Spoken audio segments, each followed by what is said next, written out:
Sanibonani Dumelang, good evening and welcome to episode 208 of the Private Property Podcast. I'm your host, Uzamantungwa Khumalo. It's a Thursday edition of the Private Property Podcast, and welcome back to all our regular viewers from the Top Fan Gang members on Facebook and of course our viewers on YouTube and Instagram.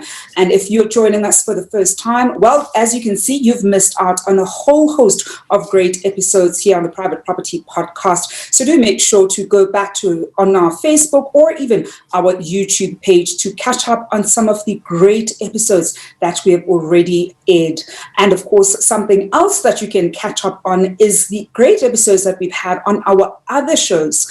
I am talking about the First Time Home Buyers show that comes to your screens every single Wednesday at 8 p.m. with SD Klassen. And you can look forward to that if you're a first-time home buyer and you want to hear the experience of other first-time home buyers and how they went about buying that first home, perhaps some of the trials and tribulations they sort of had to overcome in order to buy that first home.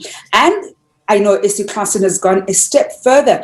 They want to hear from you if you are perhaps that first-time home buyer who's already bought that home and you've got a great story to share about your first-time home buying experience. So if you do have that, do send us a message via DM and they will feature you on the show. It's simply that amazing. You get to share your first-time home buying experience journey with all of our viewers because we like making the property circle bigger and of course learning from all our experiences so other people don't make some of the mistakes that we made during our journey. Now, another show that I'm very excited about, especially because I have some green fingers, is the Farming Podcast. And you can look forward to that later on this evening at 8 p.m. Umbali Noko brings it to your screens every Tuesdays and Thursdays at 8 p.m. So if you've ever wanted to go into agriculture, and it doesn't have to even be, crop farming or perhaps even, cattle farming or livestock farming, it can be almost anywhere within the agricultural landscape. That is the show that you want to make sure you tune into. And we never leave you over the weekend because we know you love catching up with property content throughout the week. Chad brings you the Home Shoppers show that you can look forward to get a snapshot of what you can expect on some of the best complexes and estates that this country has on offer. Well, we certainly have quite a lot of content that you can always get plugged into here on Private Property. You can also go into our website, www.privateproperty.co.za, and go under our advice section to read some of the great content that we have on your screens. And something else that you can do while you're on our website is, of course, enter the Sherlock Holmes competition. We are running it for the next 12 weeks. We are halfway in. We're on week 6 of the competition. And how it works is every single week on Monday morning, we release a clue and you essentially need to crack the riddle that we release. We want you to be, investigators just like Sherlock Holmes. So you want to make sure you crack that riddle and go where the riddle leads you. And then let us know where you think it potentially leads you to stand a chance of walking away with 5,000 Rand voucher every single Friday. And to keep things interesting, we've gone a step further where every Wednesdays and Thursdays, we also have a spot prize right here live on the Private Property Podcast where you can walk away with 500 Rand in cash. And all you have to do is to make sure that you are watching us live so that should we call your name, you can drop us a message down here below to claim your prize. Well, there's certainly quite a lot that you can look forward to across our social media platforms. So do make sure that you continue liking and following and engaging with us on social media. You can also catch myself at Zamantungwa_K on WhatsApp, not on WhatsApp, what am I saying? On Twitter, as well as on Instagram. I love talking, property, whether it's tweeting or on Instagram. And of course, we continue having those property conversations on social media. Now, to get us started started with this evening's conversation, it's one that is quite exciting because, I mean, as people in property, there are always these different ways that we're looking to get a foot in the property ladder, or even use different kinds of innovative approaches or slightly different approaches when it comes to our, property, investments, and perhaps even trying to find various ways to maximize the properties that we currently have. And I think this is one of the exciting things about, this evening's conversation. Of course, we are talking about container homes, your next property investment opportunity. And to help us better understand how container homes could be, a great property investment opportunity, what we should be thinking of when we're looking at a container home, and even the logistics of it, because I'm sure there are probably the logistical things that we certainly need to be mindful of. I'm joined this evening by Deon van Deventer, who is the owner of Container Home SA. Deon, good evening, and thank you so much for joining us. Good evening, Zaman. Thank you very much for the privilege of inviting me to your show. It's only a pleasure, Deon. One of the things with container homes is they've become quite in vogue right now. And we're seeing them not just, for example, in townships, you're seeing them in high-end estates, with different people using container homes to build even their own mansions. So never mind, a cottage, but even the house structure itself has, components of a container home. I think before we even kind of look at the fancy ways of using container homes, because I'm sure a lot of the viewers probably want to look at it more from an investment perspective as opposed to, glamorizing your respective home. For viewers at home who might be considering going into container homes as, we'll say, as an alternative or a different way of investing in property, what are some of the things they need to consider before they walk the path? Okay, there are a couple of things to consider. One of the major things is, what will be the purpose of the container home? Will it be an additional structure on your existing property, so a second dwelling or a third dwelling that can be rented out? Will it be an initial or primary structure on the dwelling, on the plot, so it is one and only on that plot? And then also what you need to consider are the local rules and bylaws with regards to what the home must look like, what are allowed, what are not allowed. Now, when it comes to additional income generating properties, people tend to say, okay, cool, I've got this 1.5 acre property with my main dwelling on it, and I have space for 2 more. Now, there you have to be extremely careful with regards to the bylaws of your local municipality. I know Cape Town has now increased the amount of dwellings per plot to a maximum of 3, where it used to be 2, depending on the size and depending on the infrastructure that is available in that area. So there are lots of scope to be able to increase existing property values with an additional 2 dwellings that is just a container home. Now, one thing, just to take a little step back to consider mostly, is a container is a container. It is big and it is heavy. So the smallest you can get is a 6 meter by 2.4, and the largest you can get in South Africa is a 12 meter by 2.4. Now, 12 meter finished container house weighs 8 tons. You don't just wheel it into your backyard. You have to be able to get a truck or a crane into that area or lift it over your house to be able to set it down. So those are some of the major considerations that you need to look at to start off with. Deon, when you were talking about the dimensions, a part of me was like, oh my God, it only goes as wide as 2.4 meters already. A part of me is like, well, that I wonder how claustrophobic that potentially is. We're typically used to slightly wider rooms. Perhaps the length is not so much of an issue. A 6 meter long room is actually quite long, but the width is fairly limiting, and the fact that you can go longer but not wider is definitely something to consider. Now, Deon, I actually want to go to how you were talking about if you want to go into container homes, one of the first things that we need to establish is what the purpose of the container home is, because that's going to essentially dictate, we'll say, what you're going to do and how you're going to probably spec the particular container home. Let's assume, for purposes of this conversation, because I know a lot of the viewers at home are interested in investing in property and sort of growing their property portfolio and maximizing, whether it's the current property that they have or perhaps properties that they want to potentially acquire. So for purposes of this conversation, we're going to primarily focus on people who are looking at it to rent out. And perhaps let's do a scenario where you've already got we'll say the piece of land where your primary house is, or where there is a dwelling, and you're going to be then putting that container home.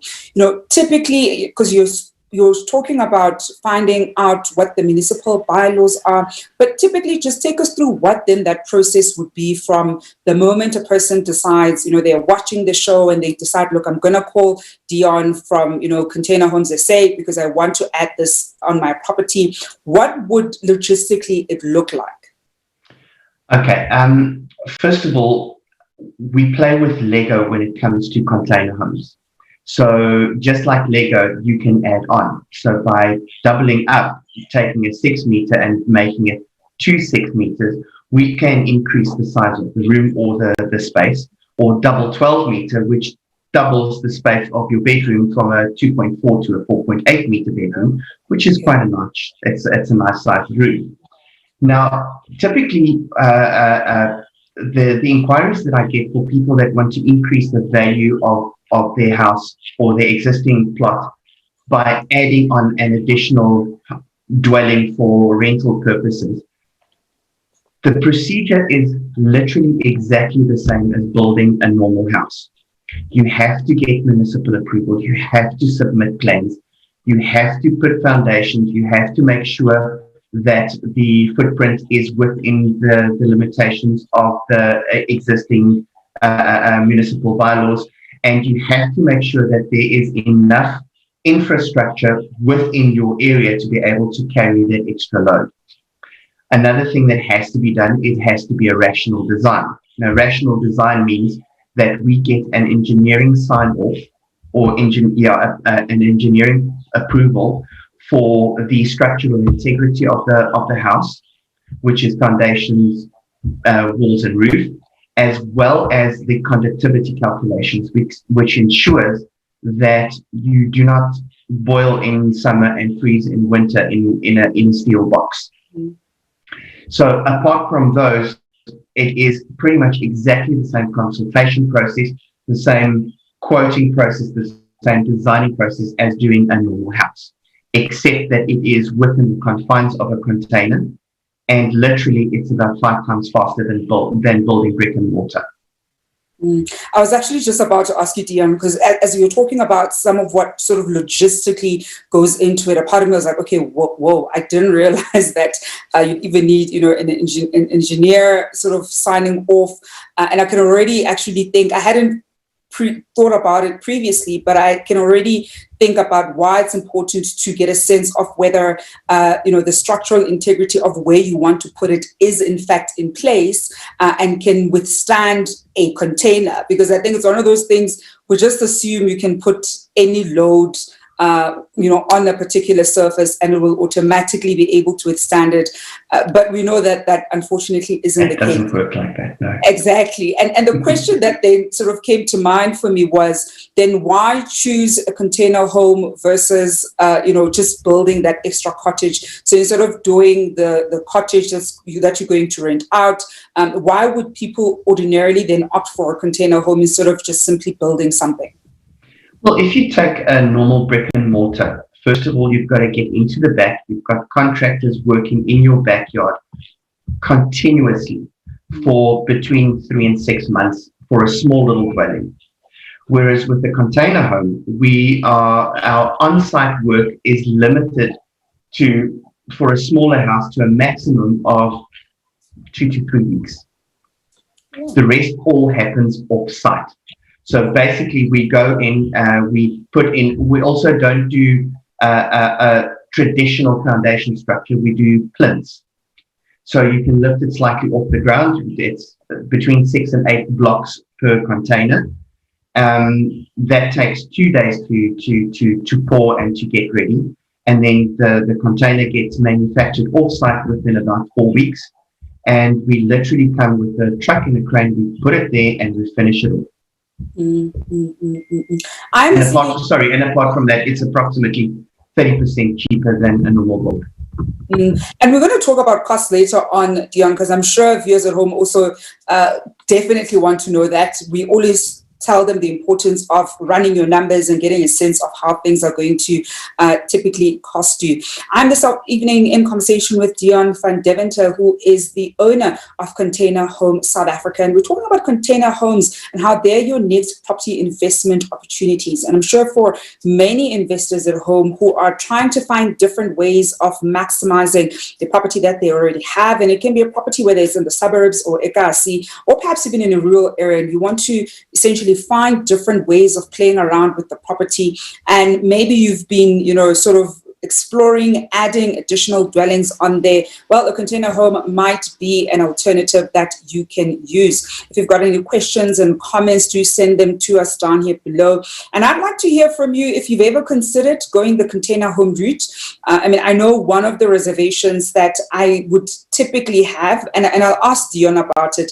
I already know the answer because I've looked into container homes, but usually when I think container homes, my first thought is, oh my God, it's Yizenge, and meaning it's going to be hot in summer, it's going to be cold in winter, and that's literally just my first thought, right? But I know that there are different ways that they kind of built it up, and they make sure that that isn't the case. Perhaps Deon, take us through that, because I know when I think about container homes, that's usually one of the things that I think about. When you look at the weather patterns, global warming, unfortunately, is a reality. We have very harsh rains. In Joburg, we get flash flooding continuously. So there's a part of me that almost wonders how a container home, essentially, how it would fare with the weather conditions. And how long perhaps it would last. Usually when you build something, let's say you've put a roof or whatever, you have a sense of how long that structure is going to last, and especially if you do sort of regular maintenance. When we then look at let's call it the lifespan of a container home, what kind of years are we looking at, and how does the maintenance of it essentially look like? Yeah, absolutely. It is a very, very true concern when it comes to a container home. How is it going to feel like inside, and how is it going to fare in the cold and in the heat? Now, when we design and manufacture our container homes, we comply with every single SANS regulation that there is with regards to building. So the conductivity calculations is a very important part of that, whereas we have to comply with certain regulations, whereas the ceiling has to have a conductive R factor of 3.38, the walls have to be 2.9, the windows have to have a certain glazing if there is no roof over it, if there is a roof structure, how is the overhangs, is it going to be shaded? Also, how is the container home positioned? If it's north facing, the temperature control inside the container is much easier. Now, as a rule of thumb, a single container home, I like to do a container home with a roof over it. First of all, it ensures that the container is protected further from the elements. And second of all, it ensures that you have a much better heat control inside the container. And it makes a huge difference. If you do not have a roof over the container, it is more than sufficient to be able to control the temperature with the insulation that we put inside. Now, Deon, when you say roof, do you mean that then you would take out the top bit and you'll roof the structure or you leave that top bit and then roof it? Yes. Basically, we have a freestanding roof that is over the container. If we put a deck, it goes over the deck as well to add additional living space to the container itself. Okay.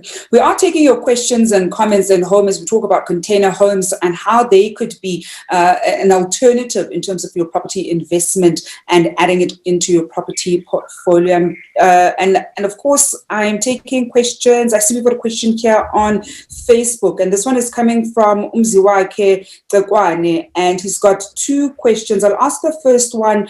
Deon, the first one is the structure meeting the regulatory requirements and SAPS standards for home-built structures? The standards are dictated by the SANS regulations. There are companies out there that give really, really cheap, really nasty container homes. They do not. We do our absolute best to meet every single SANS regulation, whether it be for the foundations, whether it be for the insulation, for the electrical installation, plumbing. Everything is required by the SANS regulations, and we try to meet it. Well, we actually do not try. We actually do meet every single regulation. And another question also coming from Umziwake, he asks, after completing the structure, do you issue certificates for the structure? We do a 2-year warranty on our container homes, and the municipality with the normal building inspector comes through. They inspect the container home, they inspect all the COCs, they inspect the installation, the insulation, they inspect the foundation, and then they issue a certificate of occupancy. Okay. And I think that's probably one of the things that a lot of people may wonder, because obviously when you build bricks and mortar, you already know sort of what the processes effectively are, and I think a lot of us are relatively clear on that. But with something like this, it's probably something that we're not as up to tune with. Now, Deon, we did say we wanted to talk about costs. When we then look at costing, roughly how does the costing look like? I mean, I already know that it would vary depending on sort of what you choose. You're already giving us the different dimensions and the specs. I know some people might probably want the deck on the top. I've seen how some restaurants, will do a deck on the top, and that has like a nice almost balcony feel to it, or a rooftop bar. But when we're looking at, costing a container home, what is the sort of rate? Well, the cost is pretty much determined exactly the same as a normal building cost with regards to what you put, the finishes that you put inside. If you go for normal standard taps, great, it's within the budget. If you go for all these fancy Hunts grower taps and stuff like that, it's going to blow the budget slightly. You've got to remember that also the only thing that we are changing from a normal build are the walls. Instead of brick, we're putting a steel container in place of that. So there is a cost saving with regards to the walls and with regards to the finishing, but everything inside remains exactly the same. The laminate flooring, the plumbing, the geysers, the gas installation, everything remains exactly the same. So it's a normal house. Deon, I think one of the things that I'd certainly want to get a sense from you is when you look at whether not even necessarily your customers, but certainly when you look at the market for container homes, what are some of the mistakes that homeowners who are looking to add and subsequently do add a container home into their yards? What are some of the mistakes that they make as they sort of want to have a container home put in their homes? A typical mistake is I want a container home because it's cheaper, and I want a container home because I can put it in that corner. Now, unfortunately, that corner is more than likely 20 meters removed from the road, and there's no access to the backyard, which increases the cost because then we've got to hire a larger crane to be able to take it over that distance and place it in the appropriate spot. So planning is absolutely essential. It is exactly the same as a normal house. Plan, plan, plan, plan, plan. Also, what people tend to make a mistake is that I don't need a plan because it's a container and it's going to go in my backyard and nobody's going to know about it. At some stage, somebody's going to find out about it and they're going to tell you to take it out. And that's one of the major, major mistakes. We are taking more of your questions and comments as we talk container homes here on the Private Property Podcast. Semi Mahlatse asks, can we insure this home? It is insurable, and lately we've actually managed to provide financing for the homes as well. In the past, the banks did not want to finance. They are all slowly but surely coming around, and we are actually starting to offer financing on the homes as well. So we can insure it and you can also get it financed? Absolutely, yes. Oh, that's interesting. So, Sammy, I hope you're happy with that one. And I think one of the other questions that we're getting back, Deon, is around how much does it cost? I know you had a roundabout way of addressing it, that it's typically is the same as, give us a number. Give us a range. I think a range is helpful because I know, like when you do bricks and mortar, you never get one answer. It really is a range because it will depend on finishes and what kind of things that you kind of end up opting for. So I think a range is probably the safest way to look at it, just so people get an idea of what the relative price points are for a container home. Okay, let's start at the most economical one, which is a 6-meter studio. Now that includes a kitchenette, it includes laminate flooring, insulation, it's got windows, aluminium doors, it's got a full bathroom, wardrobes, LED lighting, pretty much a little granny flat. That the base price is at present 149,000 Rand ex VAT and ex delivery. Going up to our next one, which is the 12-meter single bedroom, bathroom, living area. That is 243,000 Rand for the 12-meter. And then I've just finished quoting a home, which is 4 containers. It is 2 bedrooms, 2 bathrooms, a very large entertainment area, immaculate kitchen, built in quite a remote area in the Gansbaai area. And that one at present is 2.4 million. So it really does go to, as we're saying, that it boils down to how you spec it, and some of the kinds of finishes that you essentially put in place. And I think it's similar to when you build a home, you typically either have, as you're saying, economical finishes, you have the basics, that you've got a nice spatula or a nice, studio space that has all the features that you would typically find even in a bricks and mortar setup.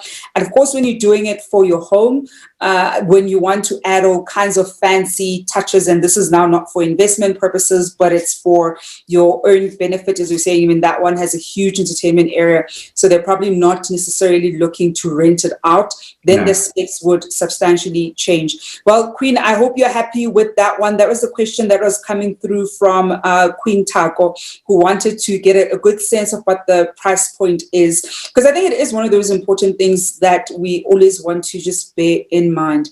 Now, Deon, before we wrap up our conversation this evening, any final tips you'd like to share with viewers at home who are considering going the container home route?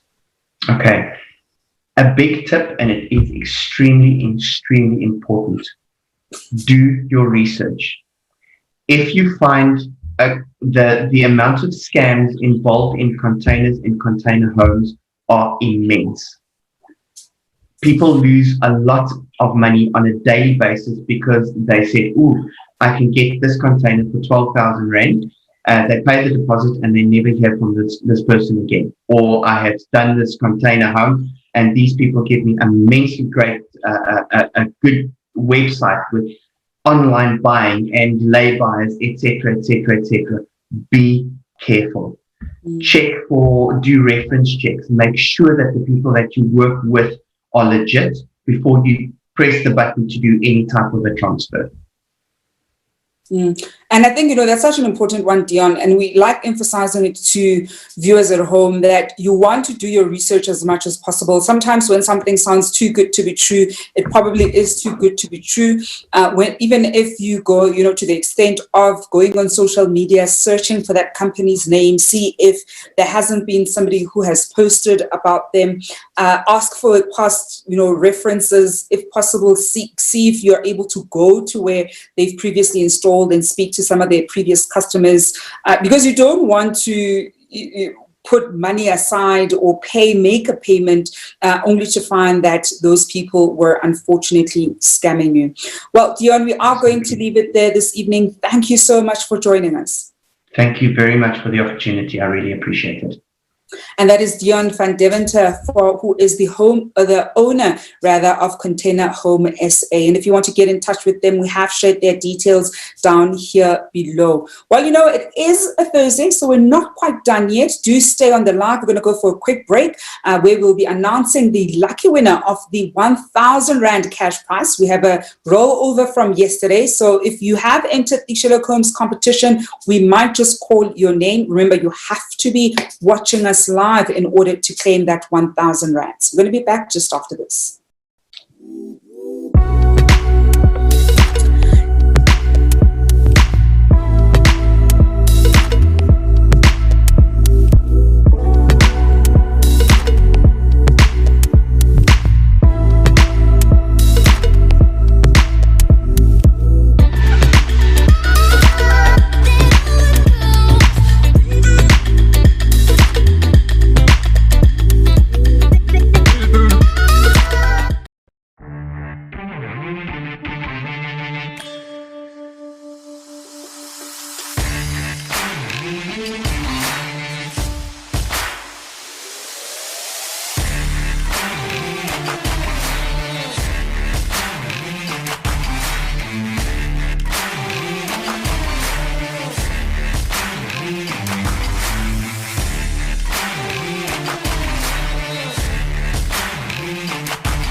Welcome back to episode 208 of the Private Property Podcast. I'm your host, Uzamantungwa Khumalo.